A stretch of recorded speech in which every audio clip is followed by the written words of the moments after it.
Y me gozo más al ver algunos hermanos internacionales que están con nosotros en esta mañana. Tenemos a Moraima García. Moraima estaba en Estados Unidos y regresó, es decir que también te damos la bienvenida, Moraima, a tu casa. Pero también aquí en el centro tenemos a Meral y a Luis, que están con nosotros. Bienvenido a la casa de Dios, a su casa. Chao también dice que, o es que te vas, que está diciendo babal. Que se va el peniche, esta semana. Pero también tenemos a nuestra querida Yoli, Señor, y está entre nosotros. Eso es un gozo, eso es un amor. Que verte en esta mañana aquí. Espérate que esto se está cayendo. Ok, ahora sí. Si alguien más nos está visitando en esta mañana, bienvenidos sean todos a la casa de Dios. Que un gozo, que bueno es estar en esta casa. Hermano, vamos a hablar un poco del amor de Dios, del inmenso amor de Dios. Si hay algo que nos mueve a nosotros estar en este lugar, si hay alguien que merece la honra y la gloria, es nuestro Dios, y eso es por su inmenso amor. Le voy a invitar que abran sus Biblias en el libro de la carta del apóstol Pablo a los Romanos, capítulo 5, versículo 8 al 11. En una primera lectura vamos a estar viendo allí algunas de las recomendaciones que el apóstol Pablo en esta carta hacia los romanos, él habla directamente a los creyentes con relación a ese amor mostrado por nuestro Señor y Salvador Jesucristo. En el capítulo 6 nos habla que somos muertos al pecado, siervo de la justicia. También en el capítulo 8 dice que debemos estar viviendo en el Espíritu, que somos más que vencedores por medio de aquel que nos amó. Pero leemos esta porción de la palabra de Dios para meditar en ella un tiempecito acá, acerca del inmenso amor de nuestro Dios. Dice el versículo 8 del capítulo 5 de Romanos: mas Dios muestra su amor para con nosotros, en que siendo aún pecadores, Cristo murió por nosotros. Pues mucho más estando ya justificados en su sangre, por él seremos salvos de la ira. Porque si siendo enemigos fuimos reconciliados con Dios por la muerte de su Hijo, mucho más estando reconciliados seremos salvos por su vida. Y no solo esto, sino que también nos gloriamos en Dios por el Señor nuestro Jesucristo, por quien hemos sido o hemos recibido ahora la reconciliación. Amén. Gracias te damos, oh buen Dios. Gracias por este tiempo que nos ha permitido hasta ahora. Gracias porque tu Santo Espíritu se ha dejado sentir en medio nuestro, y alabar y exaltar tu nombre y cantar del amor de Cristo y cantar de ese inmenso amor que nos ha rescatado a cada uno de nosotros de nuestra vana manera de vivir, de nuestra condición de pecado. Es un gozo, es un privilegio para nosotros disfrutar de esto en esta mañana. Y al leer tu palabra que nos confirma una vez más de ese gran amor, Señor, habla nuestras vidas. Permite, Señor, que hagamos un ejercicio de recordar quiénes éramos y quiénes somos en Cristo, para que nuestra actitud frente a la alabanza y la adoración al Señor cambie, porque no somos merecedores de tan gran honor, de tan gran privilegio. Nada somos si no es por tu poder, y a ti nos encomendamos en este momento. por tu Hijo Jesucristo. Amén. El inmenso amor de Dios. Siempre que nos corresponda o nos corresponde hablar de este tema, tenemos que hacer, hermano, un recordatorio de qué condición o en qué condición estábamos nosotros antes de la muerte de nuestro Señor y Salvador Jesucristo. Nosotros estábamos, dice la palabra de Dios, muertos en vuestros delitos y pecados. Nosotros estábamos destituidos de la gloria de Dios. Nosotros no teníamos la forma, no estaba destinado para nosotros la condenación eterna. Una condenación que nosotros no podíamos ni puede el ser humano hacer nada para reconciliarse con Dios a través de esfuerzo humano. Y es ahí donde se muestra el amor de Dios. Es ahí donde entra lo que nosotros conocemos como ese inmenso amor de nuestro Señor y Salvador Jesucristo. Por eso dice el primer texto que acabamos de leer: mas Dios muestra su amor para con nosotros. Es una verdad, hermano, que no podemos refutar, porque el amor que Dios ha mostrado al mundo es como lo expresa en San Juan capítulo 3, versículo 16. Porque de tal manera amó Dios al mundo, y que ha dado a su Hijo unigénito, para que todo aquel que en él cree no se pierda, mas tenga vida eterna. Hermano, ¿qué provocó el pecado ante la presencia de Dios? Tal así que en un momento Dios dice que se arrepintió de haber hecho al hombre. ¿Qué provocó esto? Provocó ira ante la presencia de Dios. Y muchas veces nosotros, cuando nos acercamos a alguien para predicar la palabra de Dios, a veces quizás hasta mal informamos a nuestros amigos diciéndole: Cristo te ama, y nos vamos y le dejamos con esas palabras: Cristo te ama. Pero él podría decir: yo sé que Cristo me ama, porque cuando yo salgo de parranda hago lo que hago y vuelvo a mi casa porque Cristo me ama. Y en los negocios me va bien y produzco mucho porque Cristo me ama. ¿Pero qué dice la palabra de Dios en cuanto al impío, en cuanto al que vive una vida desordenada, lejos de Dios? Si usted voltea la página aquí en Romanos capítulo 1, versículo 18, dice: porque la ira de Dios se revela desde los cielos contra toda impiedad e injusticia de los hombres que detienen con injusticia la verdad. La ira de Dios se revela desde los cielos contra toda impiedad. Una persona que está viviendo su vida de impiedad, una persona que está viviendo en sus delitos y pecados, nunca podrá disfrutar del amor de Dios. Porque dice la palabra que Dios está airado contra esa persona todos los días. Si usted lo busca ahí en Salmo 7:11, dice: Dios es justo y Dios está airado contra el impío todos los días.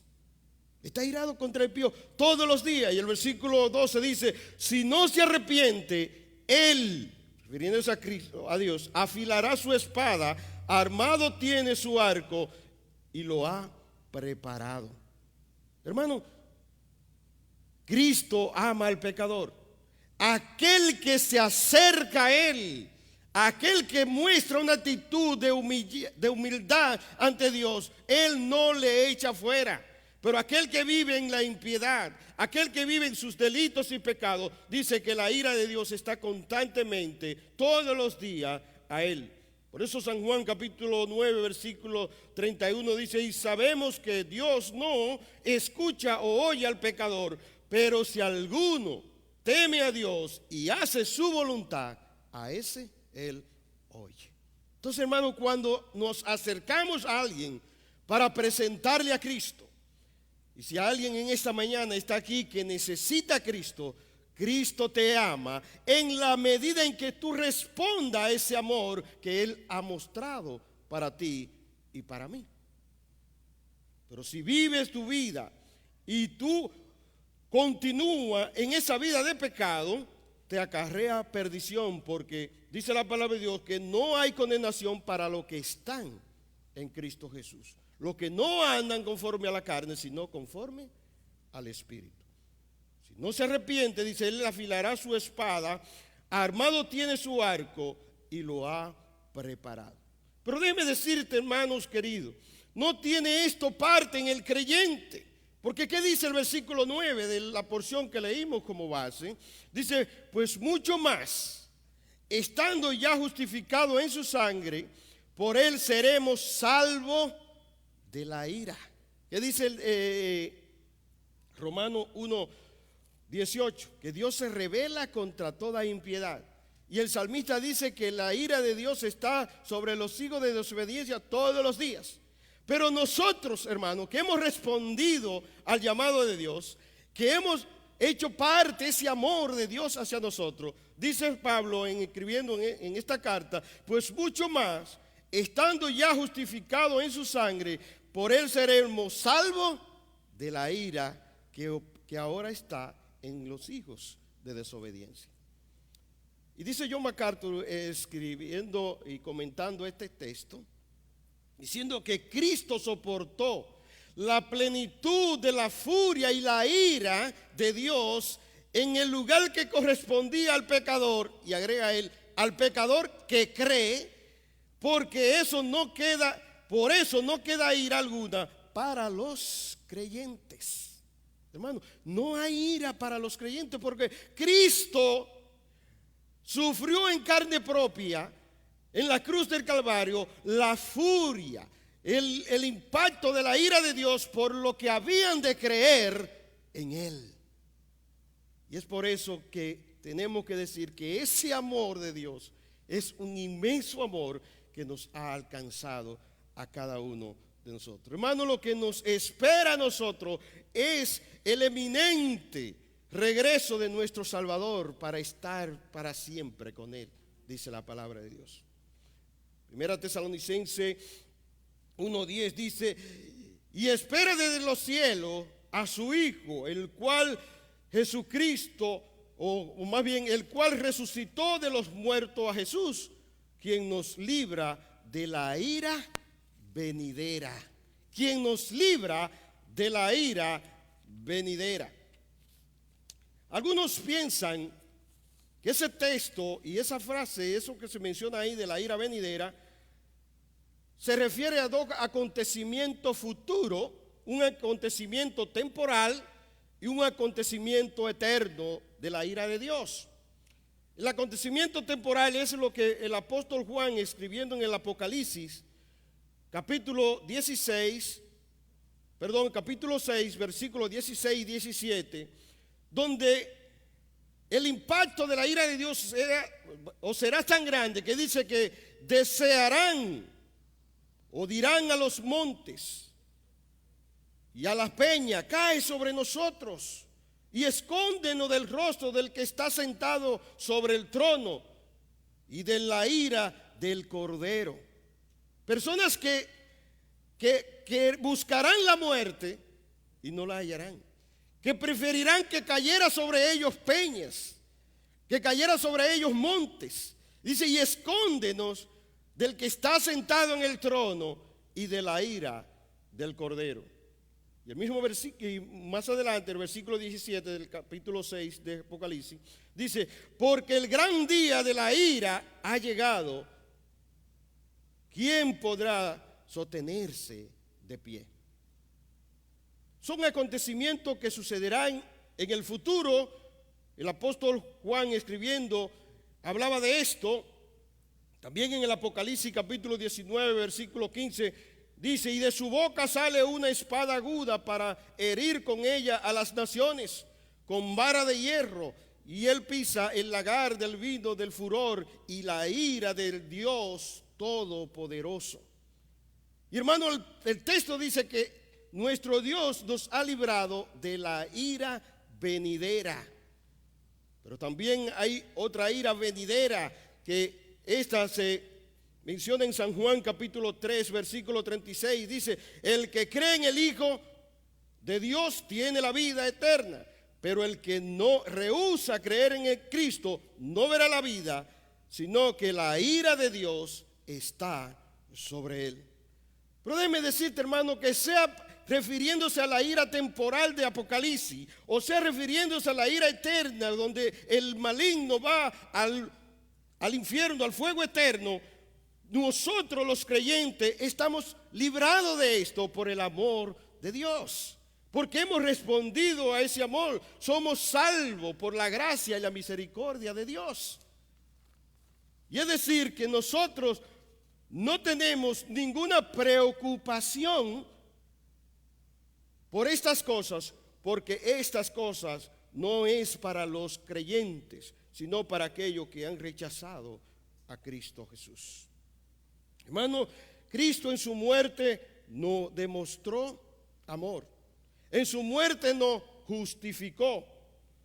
En su muerte, siendo enemigos, dice, ahora somos reconciliados. En su muerte nos dio vida y vida en abundancia. ¿Cuántas y cuántos beneficios hemos obtenido nosotros de este amor? Dice que nosotros éramos enemigos de Dios.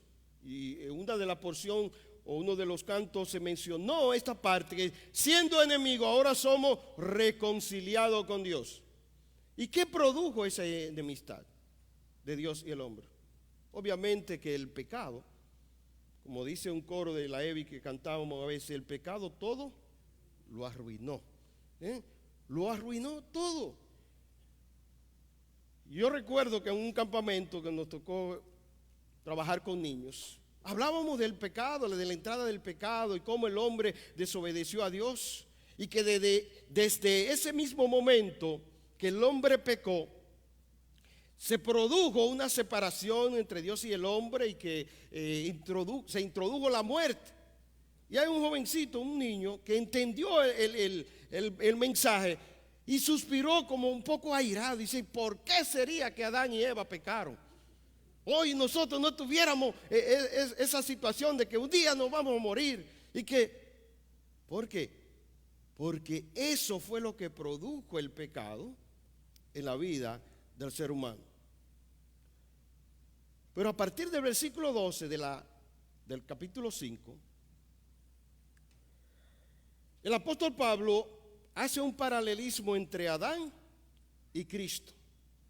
Y tal paralelismo lo hace por el resultado de dos principios fundamentales que sucedieron. Dice que, por tanto, versículo 12, como el pecado entró en el mundo por un hombre, y por el pecado la muerte, así la muerte pasó a todos los hombres, por cuanto todos pecaron.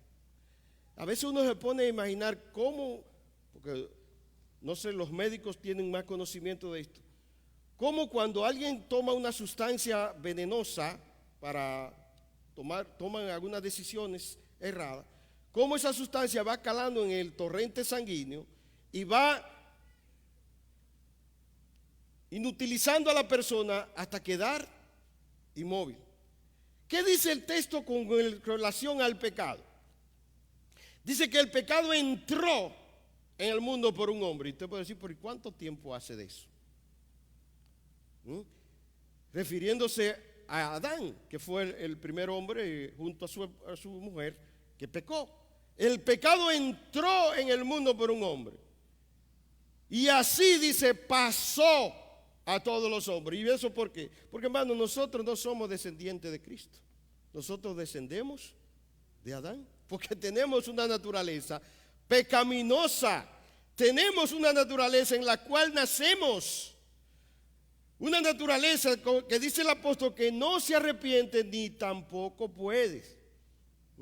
Porque pertenece al pecado. Pero también el apóstol dice que pues diremos, perseveraremos en el pecado para que la gracia abunde. En ninguna manera, porque lo que hemos muerto al pecado, ¿cómo viviremos aún en él? Y no sabéis que todos los que hemos sido bautizados en Cristo Jesús, hemos sido bautizados en su muerte, porque somos sepultados juntamente con Él para muerte por el bautismo, a fin de que, como Cristo resucitó de los muertos por la gloria del Padre, así también nosotros andemos en una vida nueva.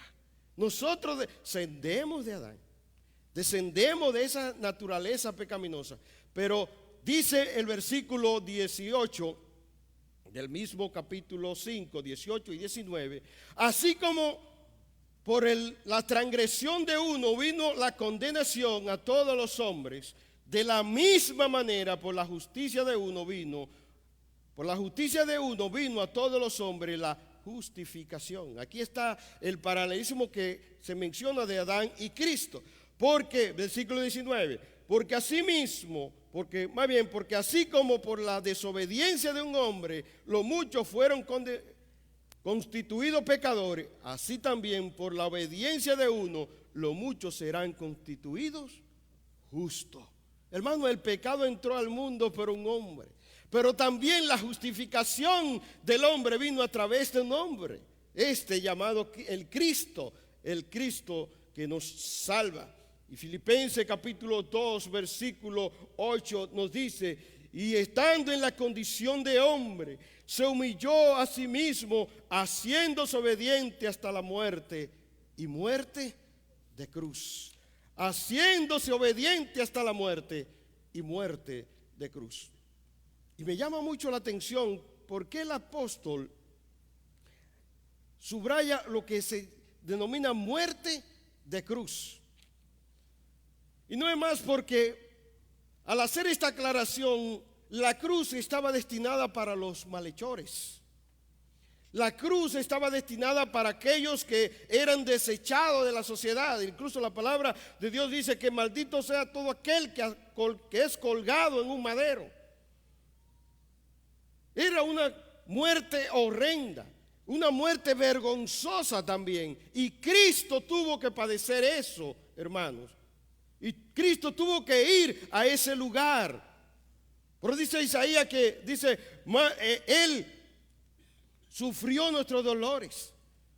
Y como que le tuvimos por azotado, Él herido fue por nuestras rebeliones, molidos por nuestro pecado. El castigo de paz fue sobre Él, y por su llaga fuimos nosotros curados. Hermano, yo sé que ninguno de nosotros tiene experiencia en la muerte, ¿verdad que no? Porque si no, no estuviéramos aquí. Al menos que usted se haya muerto y haya regresado, como hay algunos casos de personas. Pero la muerte es muerte, ¿verdad que sí? En todos los casos. Pero hay una muerte más horrenda que otras. Y eso usted lo puede saber. No sé si a usted le ha dado un dolor de muela, un dolor de cabeza, un dolor de estómago. Eso. Usted se encoge, usted sufre eso. Hace aproximadamente 2 meses me hice un estudio donde tenían que dormirme entero. Hermano, pero si usted se muere en una situación así, es una muerte como...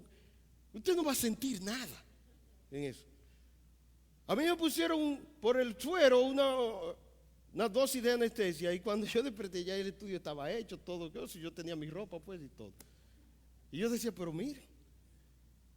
Pero también he tenido la experiencia de ver personas morir en una agonía atroz. Siendo yo un niño de apenas de 10 años, vi una tía que murió de cáncer de seno. Imagínense, en el campo en aquel tiempo. Ella no dijo nada y su seno llegó a un estado de putrefacción.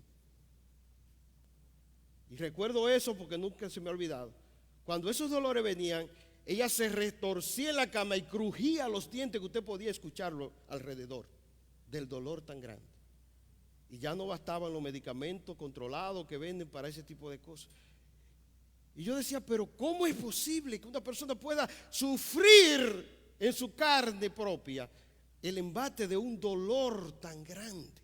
Hermano, pero nuestro Señor Jesús fue clavado vivo en una cruz. Fue clavado en sus manos y sus pies, colgando. Y como dicen en el campo, en el mismo sol. Y es por eso que yo digo que cuando Pablo dice que fue una muerte de cruz, es refiriéndose al dolor que Cristo padeció y sufrió por ti y por mí. Y es ahí, hermano, donde se muestra el amor de Dios. Que el justo muera por los injustos, que llevara el castigo que merecían nuestros hechos allí a la cruz del Calvario. Amigo que está aquí en esta mañana, Cristo también sufrió eso por ti. Cristo pagó ese precio porque tú debías pagar o debes pagar el precio de la transgresión.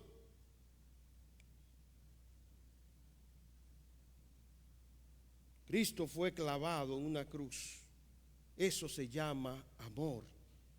Y un inmenso amor, eso se llama misericordia. Y el fruto de eso es que tenemos una naturaleza espiritual. Primera de Juan capítulo 3 versículo 2 dice: amados, ahora somos hijos de Dios y aún no se ha manifestado lo que hemos de ser, porque sabemos que cuando Él se manifieste seremos semejantes a Él, porque le veremos tal y como Él es.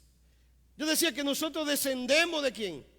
De Adán, con una naturaleza pecaminosa, con una naturaleza caída. Pero dice Juan que nosotros por el sacrificio de Cristo, por lo que hemos aceptado ese gran amor, dice, ahora somos hijos de Dios. ¿Y saben qué? Aún, hermano, no se ha manifestado la grandeza de usted ser hijo de Dios. Aunque estamos disfrutando en este tiempo.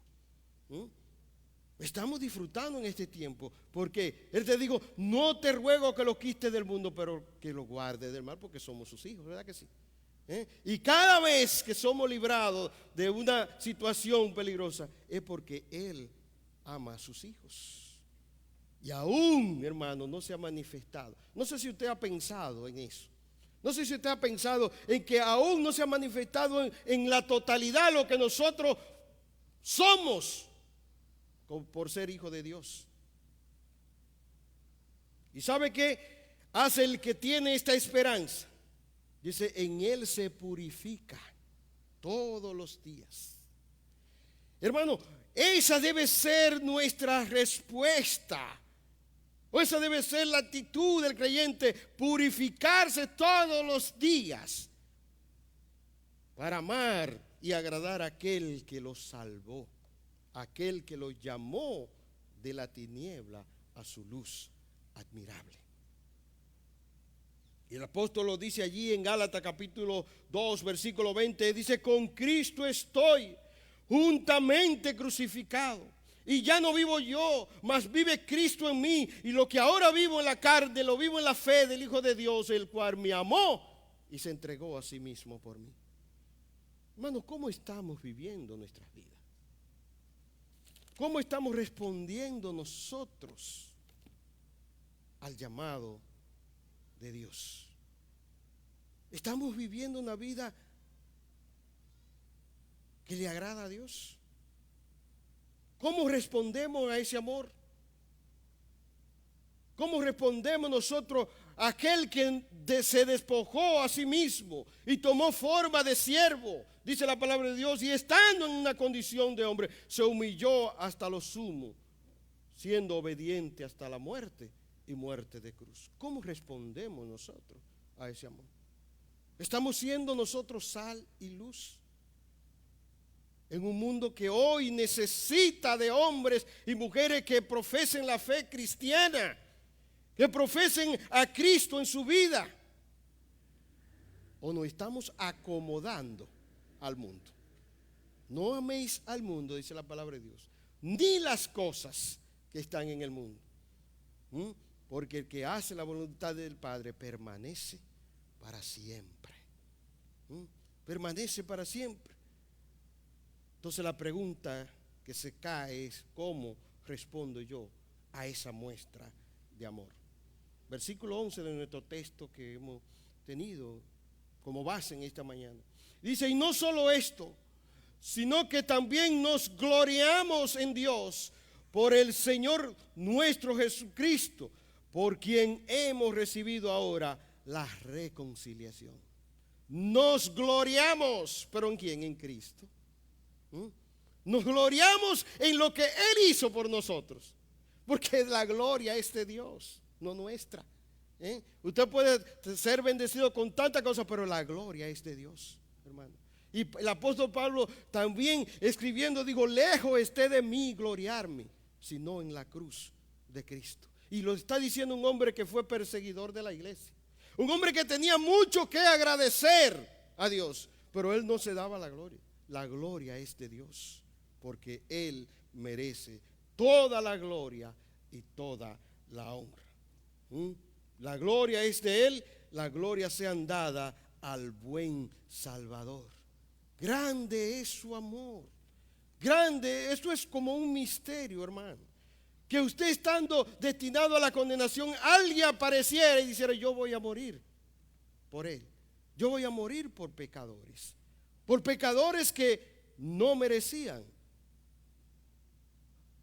Pero Él se propuso, dice la palabra de Dios, Él se propuso en sí mismo, como lo menciona en Corintios, 2 Corintios capítulo 5, versículo 19, que Dios estaba en Cristo, reconciliando consigo al mundo, no tomando en cuenta a los hombres su pecado, y nos ha encomendado a nosotros el mensaje de la reconciliación. Hermano, Dios no le tomó en cuenta al pecador, ni le toma en cuenta los pecados del pecador. Si viene arrepentido a Él, dice, Él no le echa fuera. Si viene a Él en una actitud de humildad y buscando el perdón, si en esta mañana tú has venido en esa condición, y siente que Dios ha hablado a tu vida, amigo que escucha a través de las redes también, ahí donde tú estás puedes clamar al Dios que envió a Cristo a morir en una cruz por ti y por mí, demostrando así el amor, el inmenso amor de nuestro Señor y Salvador. Como dice un himno que escribiese ese gran compositor español, Marcos Vidal, que dice, por el mundo no encontré un amor que fuese igual, y por más que encuentre amor, el tuyo es sin par. Te humillaste hasta lo sumo, nadie ha hecho nada así, y triunfante sobre el Hades, para darnos tu vivir. Oh, qué amor, qué inmenso amor. Amigos y hermanos, el amor de Dios se ha mostrado hacia la humanidad. ¿Cómo responde, amigo, a ese amor? Y hermano, ¿qué has hecho tú con ese que te amó tanto? ¿Le das la gloria a Él? ¿Le das la honra a Él?